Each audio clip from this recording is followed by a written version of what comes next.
Hello नमस्ते प्रणाम। हम राइटर रोहित बेदर्दी बहुत ही बवाल हिट मैटर लेकर के आ गए हैं। एकदम रंगदारी सॉन्ग है, आप लोग देख लीजिए इसको कैसे रिकॉर्डिंग करवाना है।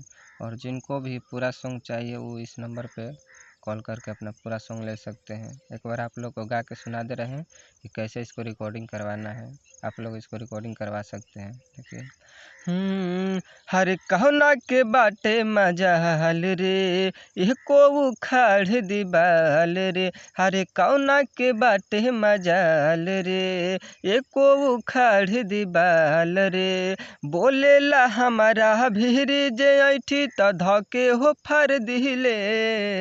हरे बोलेला हमारा भीरी जे ऐठी त धके हो फार दिले। प्यार देवे वाला के प्यार दिले, ना तो सीने में गोली उतार दिले। प्यार देवे वाला के प्यार दिले, ना तो सीने में गोली उतार दिले। उनको भी अपना पर्सनल सॉन्ग लिखवाना है, वो इस नंबर पे कॉल करके अपना पर्सनल सॉन्ग भी लिखवा सकते हैं। और सॉन्ग आप लोग को कैसा लग रहा है कमेंट में ज़रूर बताइए, ताकि आप लोग के लिए हमेशा ऐसा ही वीडियो बनाते रहें। फर्स्ट अंतरा आप लोग को गा के सुना दे रहे हैं कैसे इसको गाना है, सुनिए।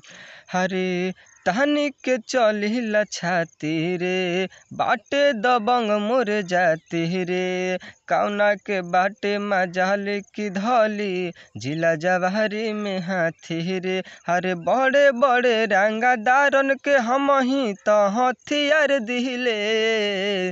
बड़े बड़े रंगादारन के हम ही तो हथियार दिले। हर प्यार देवे वाला के प्यार दिले, ना तो सीने में गोली उतार दिले। प्यार देवे वाला के प्यार दिले, ना तो सीने में गोली उतार दिले।